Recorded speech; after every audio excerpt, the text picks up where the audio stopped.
From Central Point, Oregon, headquarters of Microvellum Software, this is Microvellum Live. Thank you so much for being here today. If this is the first time that you've joined us here on Microvellum Live, we host these free educational episodes weekly for our users and for those who are curious about our solutions for the woodworking industry. So we appreciate you being here. If you want to catch up on any of our previous live episodes, you can find them all on our website at microvellum.com/live. And here today, you have a couple different ways you can participate. You can chat with us using the chat window here in the Zoom platform, there in your navigation bar, or as well as we are broadcasting live on YouTube right now, and so we monitor those chat streams as well. If you have a question, be sure to use the Q&A option here in the Zoom navigation window, and we'll make sure that your question is answered. And as usual, we are recording today, and this recording will be available a little later this week at microvellum.com/live. Well, this week we have an opportunity to hear from Jamie Broadbent, one of our techs based out of Australia, and he's going to be helping us learn more about creating custom sub-assemblies. So welcome, Jamie. Hello, everyone. How's it going over there this morning in Australia? Yeah, it's not too bad. Not too bad, huh? Good. Well, that's great. Yeah. So we're going to have a look at the process of creating custom sub-assemblies. And the library that you're using is going to be the Australia-New Zealand-based product library, I'm assuming. So that's correct, yes. Yep. And so if you're watching from the US, you are most likely using a different library. But today, we may go into some of the specifics in the AU data side of things, but not to worry. Jamie has assured me he's going to be keeping the information as neutral as possible. So before, Jamie, we get into it and I release control over this to you, what is the best way? This is a question I was thinking about before we started. And so what is the best way for someone that is new to Microvellum? Maybe they're considering making a switch to Microvellum from some other software, and they might be familiar with other terminology, but how would you describe how we view a subassembly and how we use them, and maybe what some of the benefits are in using them in a cabinet library? Okay, so the best way to explain a subassembly is pretty much a product within inside a product. So, for instance, a drawer box or a door, like a Lego block sort of thing, something we can attach to an existing product with minimal effort of adding all the parts and everything into that main product. So, yeah, more a product within inside a product. Right. So what we can envision then is we have the ability to take something that maybe, let's say, is an open carcass, and maybe we're going to see some of this today. So if I'm stealing some of your thunder, I apologize for that. But what we have is an open carcass, let's say, and then from that carcass, we can convert that to be whatever we need it to be by splitting things up and taking, as you mentioned, these Lego parts and pieces, whether it be drawers or other things that are a product inside of a product, to build whatever we need. Correct, yes. So we can create all these custom sub-assemblies to enhance a product with, like you said, an open cabinet. We can add divisions, shelves, drawers, and so on. Right. Okay, well, with that out of the way, I think we are ready to get into what you've prepared today, so I'll let you have it. Okay, no worries. So I'll continue. So I've got a single drawer box here in this cabinet. Now, we're going to go through how we can add sub-assemblies, manipulate sub-assemblies, and save them back to the library through all interfaces, through our prompts, our part properties, and our edit design data. So I'm just going to go through our prompts first. Click on this cabinet here, menu, sub-assemblies. Now, for this exercise, I want to add another drawer inside this cabinet, say an inner drawer. So on the left-hand side here, we have all these sub-assembly components that we can add to a product.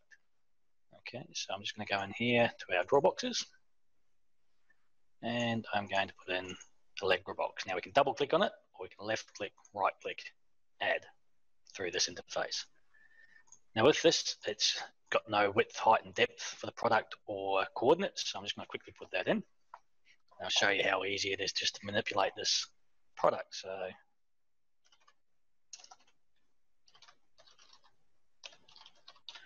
a few internal prompts that we have in this product. I could also come in here and copy some of the formulas from the existing drawer in there as well. So I'm just going to go to 200.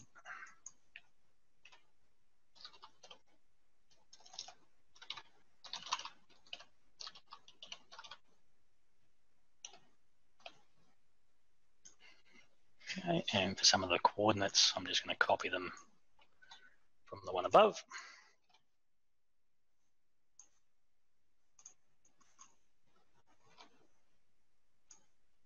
So I'm just putting the coordinates in now.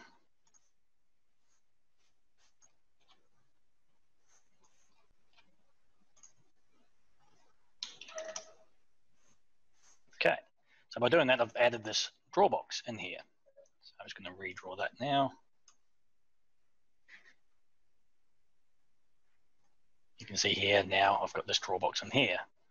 Now we also have, we go back in here, we don't want to have that drilling into the front.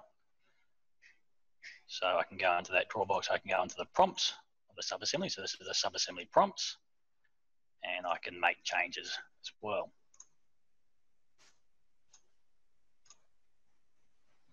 Turn that to an inner drawer. So the power of the subassembly is that I've just added that subassembly with all the components to do with that subassembly.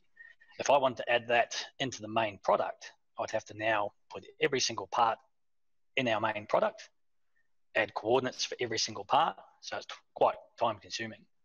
Now for me to add another one, it's just quite easy for me to come back in here, and instead of copying that subassembly from our list again, I can now just copy it from here. From there, maybe we just change the coordinates.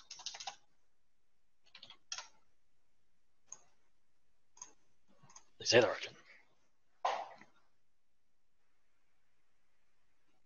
So there we go. And then of course we can change the heights of those drawers through our subassembly prompts. Okay. Another powerful thing with these subassemblies are if I go into the prompts, now I might want to make a change to all three of those subassemblies in this product. So I can now come in here and change the height. And down the bottom here, we've got the option to save it to just the one subassembly that we're in, or the product, or the whole project. So for this scenario, I'm going to go to product. Okay.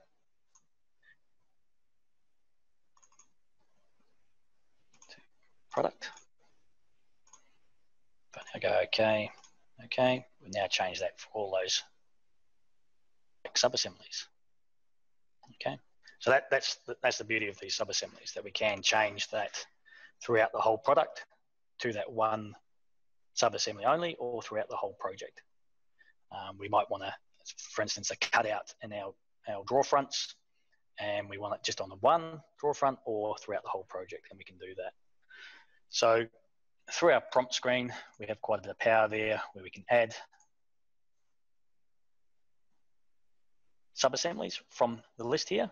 But of course, we can't create a new subassembly from this. So we can add, change the position, rotation, and everything like that.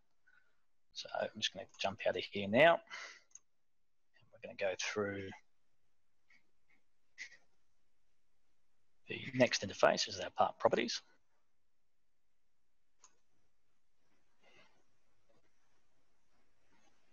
So through our part properties, we have a little bit more control, where on the left-hand side here, we have all our subassemblies again. Now I can click on one of these, right-click, show properties. That's now showing me the properties of that drawer box. So all the components inside that. So we have a lot more power in here, where we can actually go in and change components through here. So any parts you want to change the size of a part, or add a cutout or machining to it, we can do it through here.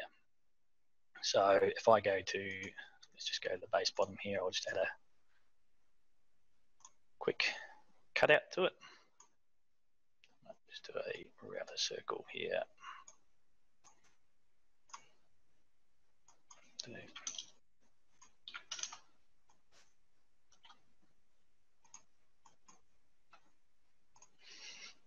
And through here, we can use our paste name for our different variables here.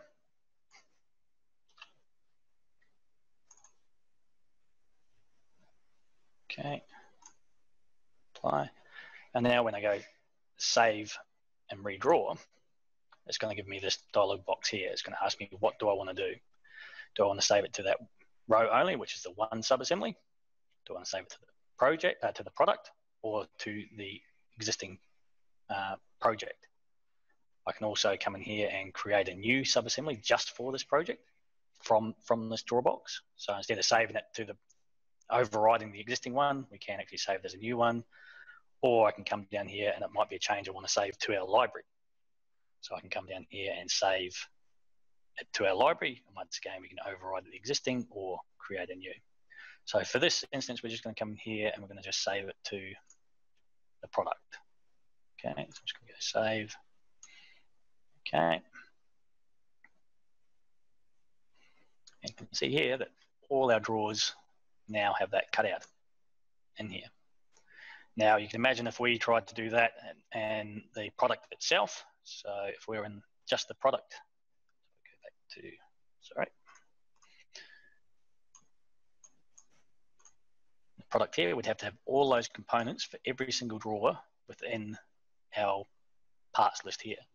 And then I'd have to go through each base, drawer base, and add that machining. So a lot quicker to do through a subassembly, and that is the power of the subassemblies. So as at the moment, that is just, sorry, there we go. That is just saved to this product. Now I could go back in here. I might want to save that throughout our whole project. So to do that, I can make a minor change here just so we know we've made a change. So generally I'll go into the cell here, there's nothing in it. Just so I know it's made a change. If we go save, I can now go save to project. Save. That's now overriding the. If I close that now and I pull out another cabinet here with the same drawer, we're going to have that cut out. And our product here as well. So you can imagine if we wanted this change in every product that we pull out has a drawer in it. If those components once again were in the parent product, then we would have to do that through every single product that we pull out of the library. So this definitely saves us a lot of time. Okay, so that's through our part properties. So we've got a lot of power through our part properties. The spreadsheet or edit design data. Come in here.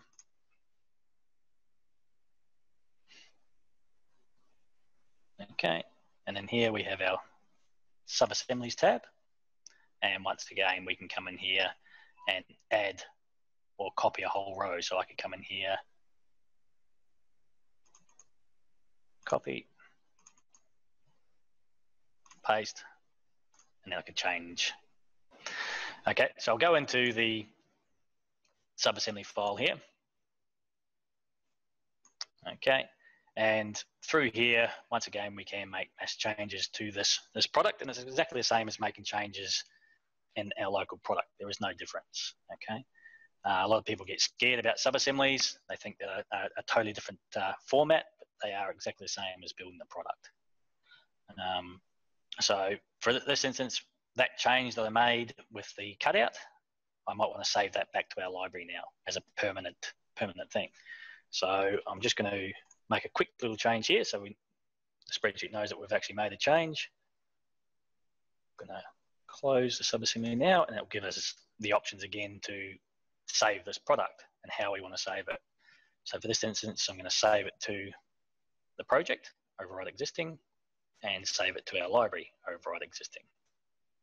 Save. So I've now saved that draw box back to my library. Now, the important thing is, if you are saving any subassemblies back to your library, you really need to make sure that the changes you've made are only the ones you want to save back. If you've gone through halfway through a project, you want to make a change, you've changed that subassembly or changed prompts, overridden prompts, hard valued them, then you're going to save that back to your library as well. So you do have to be very careful of that. So that is one of the the things you really watch is you're only saving that subassembly back with the changes you want. Okay, so that's saving back an existing subassembly back to your library and overriding it. What we're going to go through now is I'm just going to show you the power of some of the subassemblies we have in the library here. So we're going to start off with an open cabinet.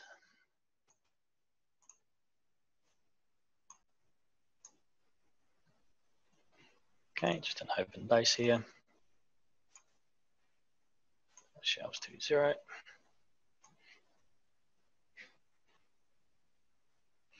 Okay, so we've got an open cabinet here. We want to start putting some components into this. Okay, we have built into the library some subassembly inserts. Okay. Subassemblies. We have here cabinet inserts, open carcass, base cabinet, and so we'll go through this one here, this cabinet.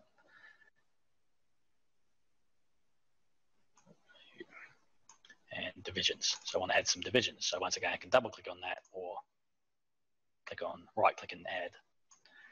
So for this subassembly, I can now left click on it, right click, and I can pick corners, which will measure the width, height, and depth and give me the coordinates as well of where to put that subassembly. So I can now come in here and measure on inside bottom left corner there and then the top right corner. Okay, once I've done that, it's now changed my width and height and changed the coordinates here as well. If I double click on that, I can now go into my options of the subassembly and change any options that we have here. So I'm just going to go, okay, okay, okay.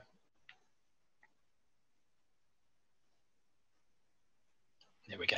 I now have 2 divisions. And I can keep going from here. I can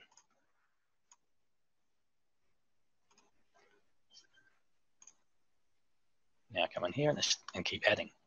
So for this one here, I might want to put some drawers in one of those openings. Once again, I can left click, right click, pick corners,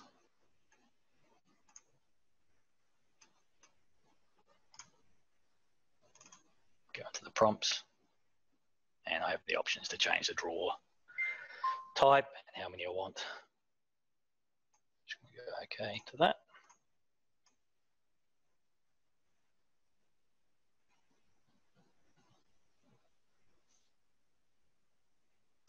And there we go. So I'll just do a conceptual view of that.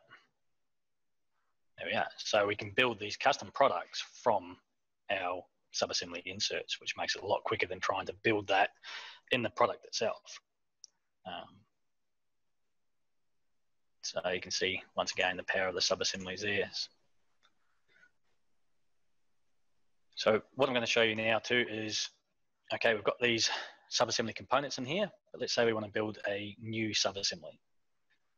Okay, what I'm going to do is show you in our library we have a what we call a drawer configurator. Okay, so I'm just going to bring that out and show you how we can actually build a drawer and save it back to the library as a new product.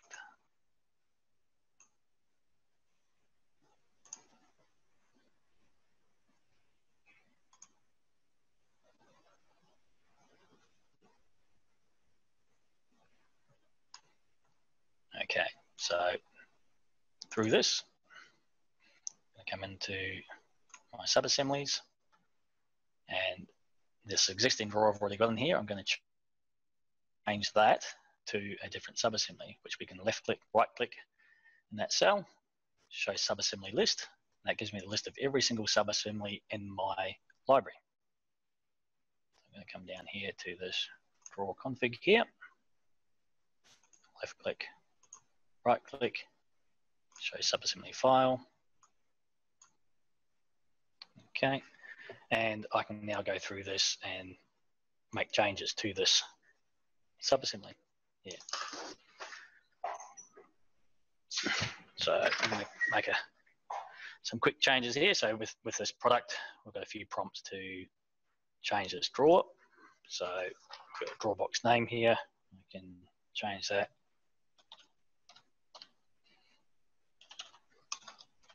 So we want this new Halfway MX drawer. Have a bottom deduction here. 62.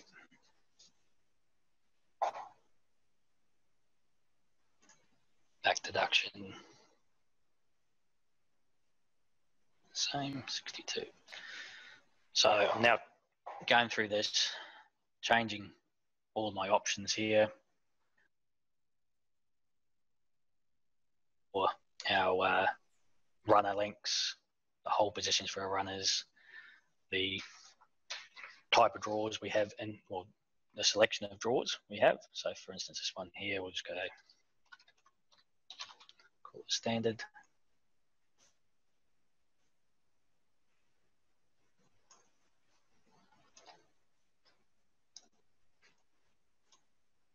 Might just get rid of all this here.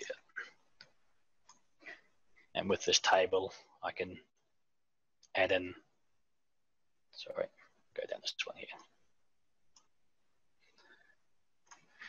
Here, this is the minimum height we need for this drawer. 90.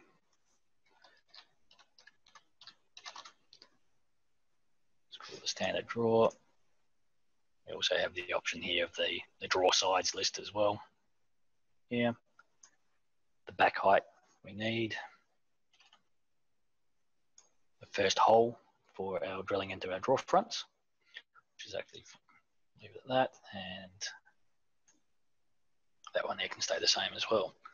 So we're pretty much going through this drawer, putting in the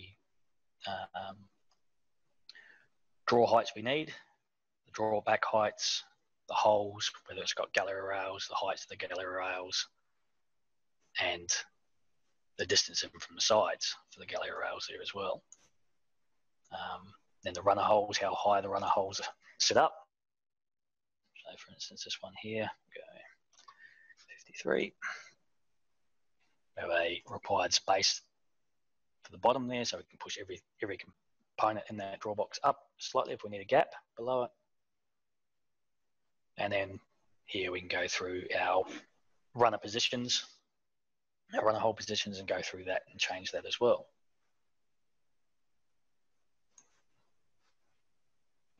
Okay, so with that, let's say that's our new subassembly.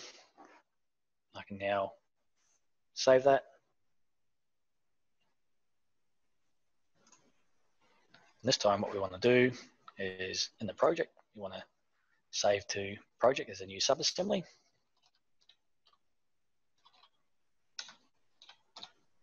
And we want to save it to our library as well.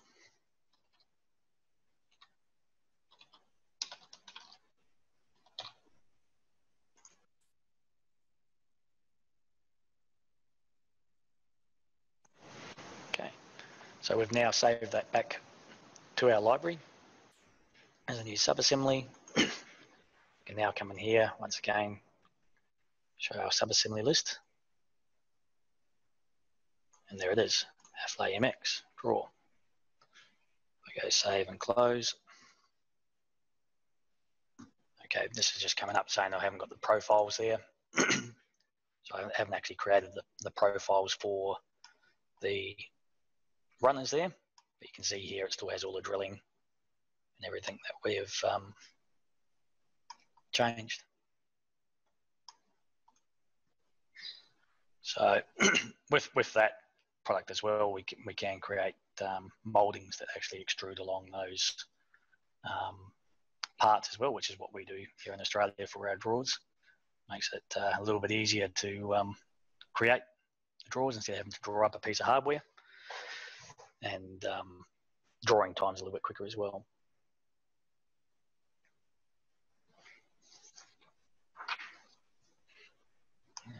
Okay, now you can start with any part, so any subassembly, remodel that subassembly into what you want, and then save it back as a new component. So that's one way of saving the subassembly back. The other way is we can actually do it through our options here. Utilities, and the Database Explorer. So through the Database Explorer, we can come in here, find our library. So this is a window into our database. Click on the library here, Subassemblies, on insert drawers. I could have come in here, grab that drawer configurator, go to here.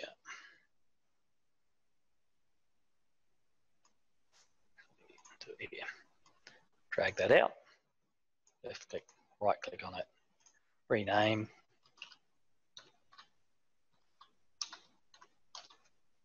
FAMX, just going to change the name, 1.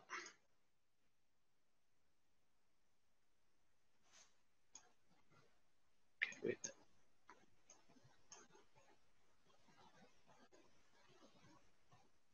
sorry, that seems to have disappeared.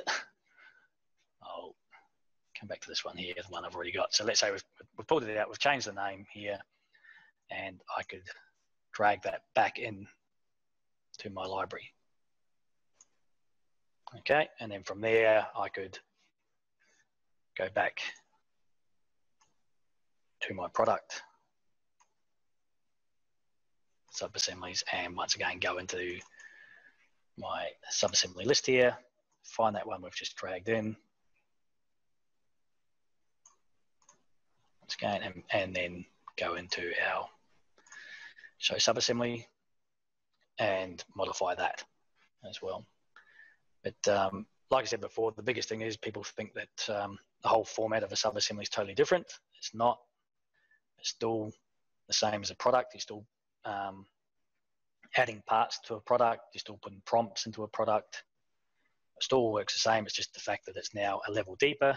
It's now a product inside a product that we can move around within that parent product. Do we have any questions, Clay? I don't think so. I think we have Matt helping out behind the scenes. I think he's answering some of the questions that came in. But just for clarification, I was watching there that last part you were talking about with the Database Explorer. And so you had created that subassembly, and what you did is you were able to use that tool to make that available in basically throughout your entire, your project that you were working in. Yes, well, with the Database Explorer, we can pull any product or subassembly out of our library, rename it, drag it back in, and then we can start modifying that new product or new subassembly. Right. So it's a way of just taking working with the data within the database to be able to copy things that already exist in there, rename it, save it to something new, and then beginning to customize it, just using it as a template, so to speak. Exactly. Right. Yeah, just sometimes people feel it's a little bit safer doing that way. They drag it out, rename, drag it in, and then they know they are just working on that subassembly, not an existing subassembly. Right. So you might want to create, 10 different drawers. So you could drag that out, rename it 10 times, drag it back in, and then start working from there. Instead of have to go through the interface here, through our Database Explorer, coming in here, making a change, then saving it back to the library, do it again, so on and so on. So it can be a lot quicker doing it that way as well. Yeah, so it's a little bit easier going on the back end of things, just to work with the data that way. Yep. You can see that. So if I go back in there, you'll see that. I go back into this one here. So there's my whole library, all my products, my subassemblies. So I might want to drag out that 1-door base or 2-door base. So I can drag that out, rename it, drag it back in, or I can actually work with it outside of Microvellum as well. So I can actually double click on it and use the workbook designer to modify that product as well if I need to add parts and prompts, but it is a little bit different because it's no longer linked to any of the spec groups. So you'll see all these name errors and stuff. So it is a little bit harder, but it can be done as well through workbook designer. Right. Just another tool we have there to manipulate cabinets and design our own products. But this feature here is quite powerful. It's quite handy where we're pulling products in and out of libraries. We might have built a product on one setup, and we might want to pull it into another setup, or you might have a mate down the road that you've built this cabinet and he wants it. So it's another way of doing that as well. Yeah, and so on that note too, I mean, we mentioned about globals and spec groups not, there were some name errors there. So if you are sharing the data like that, that's one of the benefits of a Microvellum solution, is that it's a fairly open platform where files can be exchanged and shared. But there are some things to be watchful for, and that is for if anything's been custom in terms of defined names. Yeah, the globals. Yeah, so if you've got globals that you've put specific prompts in that products are linked to, it might not work for someone else that doesn't have that spec group or those prompts in that spec group. Right. As well. So yeah, it's one of those things that you have to be aware of. It might be the same with, you might be pulling something from an old library, sub-assemblies or products from an old library. The specification groups in that old library might be slightly different, so that product's not going to work within the new library because of that. You still can go through those products and rectify those name errors. But yeah, it's something you just do have to be aware of. The biggest thing I want people to understand too is that with sub-assemblies as well, you can do a lot of damage to the library. If you've come into an existing sub-assembly, you make some changes and you save that back to the library, and you only wanted to save that. So if I now come into here, make a change, exit out, and I go, yes, I want to save it to my project and to my library, I might made some changes to that now render that sub-assembly useless, or there's changes I didn't want to save back. You just got to be careful of that as well, because you can, next project you open up will pull that sub-assembly in. So you might have that one where I saved that cutout in the bottom. You don't want that in your library, just in that project. Then you've just got to be careful of that. Right. Makes sense. Okay. Let's jump over here. Now, just going back to this product where we've built this with sub-assemblies, you can really see how powerful these sub-assemblies are, and the tools, the sub-assemblies that we can build, the tools we can use to create these custom products. To build that from scratch, you'll be spending quite a lot of time to build that, putting your divisions in, placing them in the right spot, adding the machining to it. Whereas we can build this product quite quickly with divisions and adding components within inside those openings as well. We don't have to have a product that has all that built in already. So that's quite powerful there. So no questions? I don't think so. Like I said, Matt's been answering them. There was one from Peter, but Matt answered it. It was, I think it was early on when you were talking, Peter was asking, will this change a cabinet size? Let's change a cabinet size with the sub-assemblies changed. Yeah, so this kind of goes into what I was thinking about too in terms of the parametrics. We have a process there where you insert and you pick the corners. And so have we talked at all about today about how when you change the overall product, like let's say that you were to change the height or the width or the depth of that, and how that sub-assembly interacts with its parent that it lives in? Okay. When we do pick those corners, it is hard valuing those cells. So the width, height, depth of the sub-assembly, the position of the sub-assembly are hard valued. So if I did come into the product itself and I change the width, for instance here, you'll see that those divisions will no longer be equal inside that space. Okay. Now, if I go back into my prompts here, menu, sub-assemblies, I can just adjust that, left click, right click, and pick my corners again. The other way I could do that is actually formalize all these cells as well. So instead of just being a hard value in the width, I can now put that back to a prompt within the product, which we have inside width. Same with the height. Inside height. There we've got the inside depth there, and then the actual origin, the X, Y, and Z origins. I can formalize that as well. So equals, if I'm not sure the name, I can come in here, paste name, side thickness. So it's now sitting in side thickness equals negative depth. And then that there I could go equals, once again, if I'm not sure of the names, paste kick height plus my base bottom thickness. Okay, okay, okay. So that would now reposition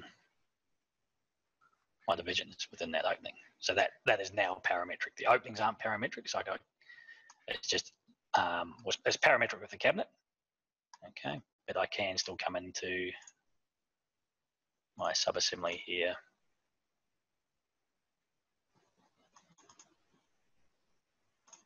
And we have a calculator here that we can use to change our openings here as well.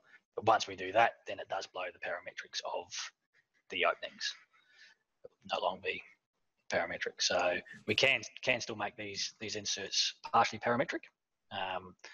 Of course, the drawers here, the width, the height the width would be a little bit harder because it's got no link to another subassembly. We can't link one subassembly to another for the prompts. We can't reference prompts from one subassembly to another. Mm-hmm. So that is one wouldn't say downfall, but one thing you've got to be aware of is we can link a subassembly to the local prompts in the product, but not from subassembly to subassembly. Gotcha. There, so yeah, so we can actually add prompts to a product, and we can control the subassembly prompts from that product. Right. So it looks like Matt had a question here. He was wanting to had a question about hinge machining and how to change it. Okay. Yep. So this is going away from the subassemblies a little bit, but we can go into, and it's something we get asked for quite a bit, is changing a hinge and the drilling patterns of the hinge. Okay. Yeah, so I think we covered this a little bit last week. For those of you who tuned in last week, I think we covered this a little bit. Okay. So what I'll do is I'll do it just in this project here. So I'm going to go to my Toolbox setup, advanced project setup, which is the specification groups within inside this project. And I'm going to go into my material file. Okay. So this is just going to be specific to this project, not it's not actually saving it to our templates at all. So with this one here, I can come in here, I can go to my hinges, any one of these, let's say this plumb hinge here, right click, copy to project level materials. Okay, so I've now copied that to my project level materials, there it is. And from here, okay, I can double click on that, I can rename it, and go test hinge there. I can then right click on it, hardware machine tokens, and here's all the machine tokens for that piece of hardware. So the first one is our center bore, our 35mm hole, which generally won't change at all, but our pins might. So we might want to change that to, instead of an 8, 10mm diameter. Okay, let's say it's a 50mm spacings, so I can change that to 25. So pretty much what I'm saying here is from that 0 point, it's -25 one way, and then 25 the other way, and then my distance between holes is 50mm. Okay. And then the offset from that hole might be, let's just do 12mm, for instance. Okay, so from that, I've now totally changed that drilling pattern. Okay, so let's go OK. And then what I'll do is I will change our hinge to that.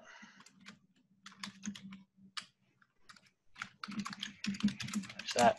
I'll pull out a drawer cabinet now.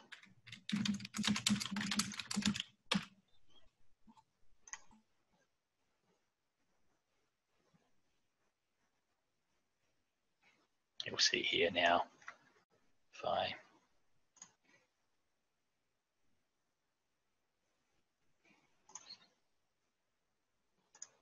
put that there, we've now got, you can see there it's 10 mil.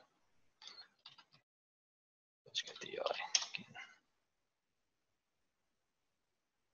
Okay, there we are. So now we've got that 10 mil diameter there.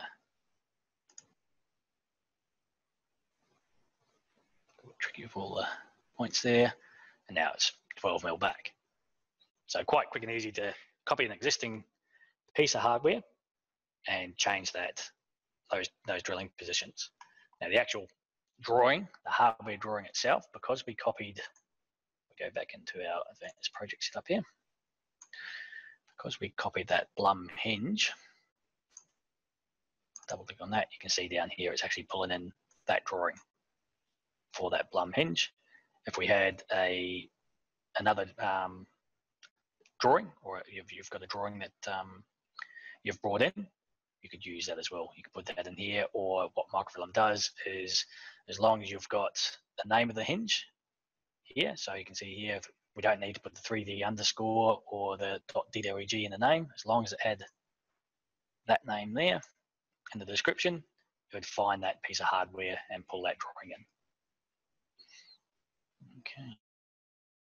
So with that, if we wanted that as a permanent change, we'd do that through our advanced library setup. Come into our material file here.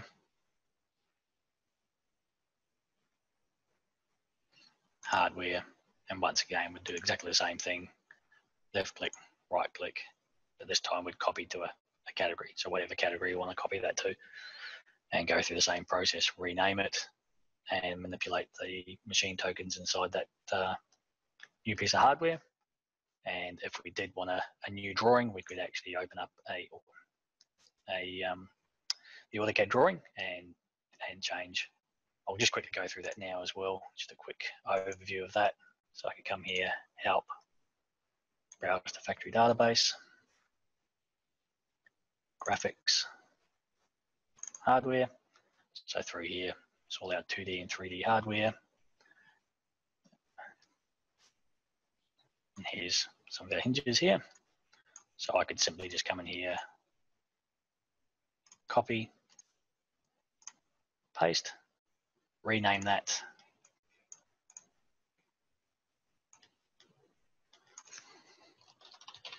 to test.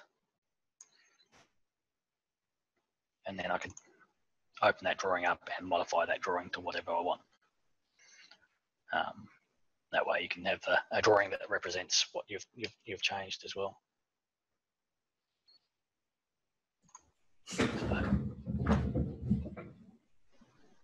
Quick way there of changing our hinges, which is quite a common thing. We get asked quite a lot for that. That's got a different drill pattern. There's a few hinges out there that have different drill patterns, so we might have one in the library but not the other one. So it's a quick way of changing that. Any questions on? Yeah, I think that was great answer there for that question. And there are a couple others that have come in here. We have now about 11 minutes remaining today, so I was trying to see if there's any other questions, and there are some related to what you're going through right now. And this one from Alistair is wanting to know, with the hinge mount drilling, how does the machine token know how to drill it in the opposite direction? So we're talking about the actual plate? Yeah, I think that was that one. There was another one from Scott that I meant to read as well. But okay. So for that plate, this is a bit of a, it's not that tricky, but yeah, it does stump a few people. Mm-hmm. So if I go back into our material file here,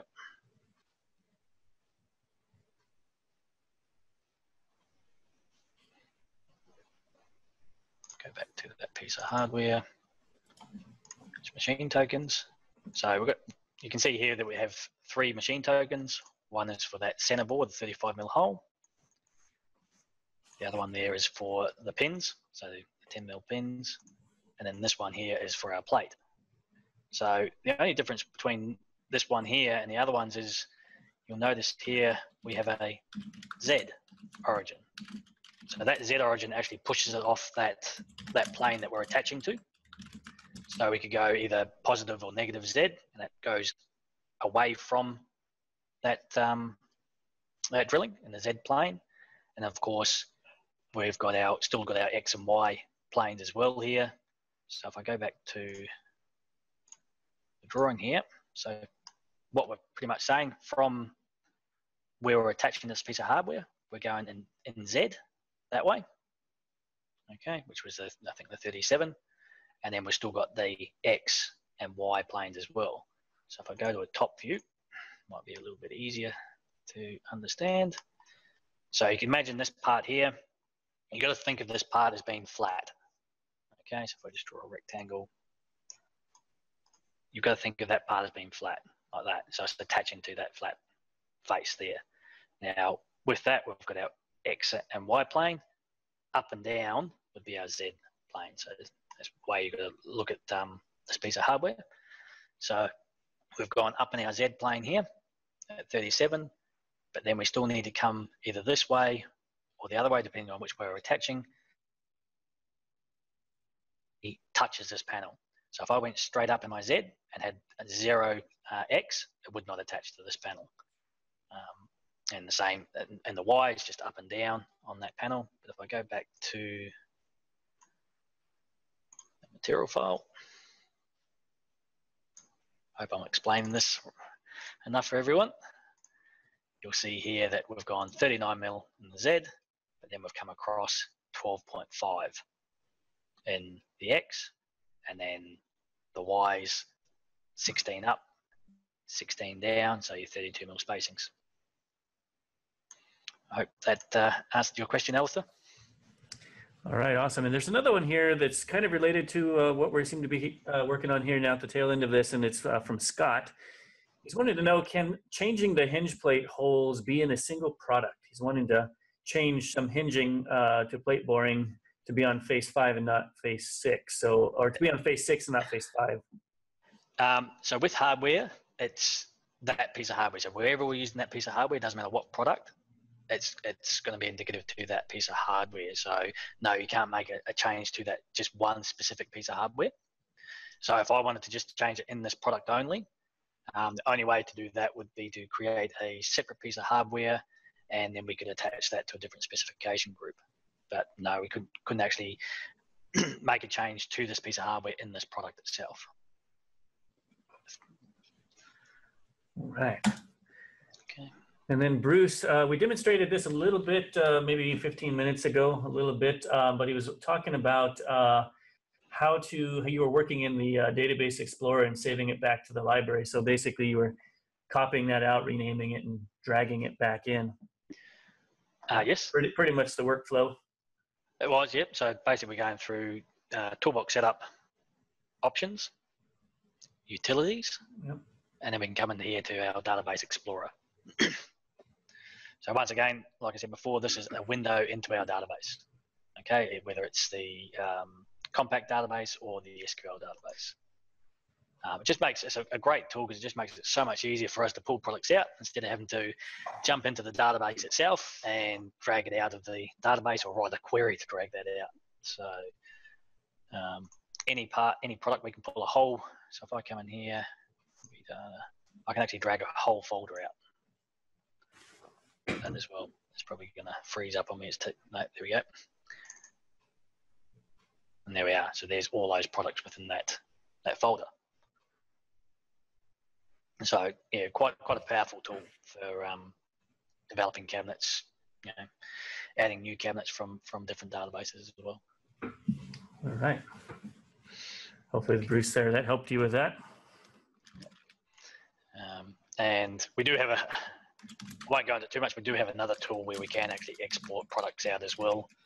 I'll quickly go through here: utilities, database utilities, other utilities, and we do have this export library items where we can actually export library items through that, which creates a SDF file that we can pull back into another database.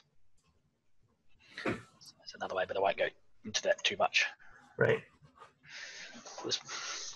But yeah, so like I was saying, that the power of these sub-assemblies is pretty awesome. You know, without them, I reckon we'd be in a lot of trouble building products. It would take probably 20 times longer to build a product than it would.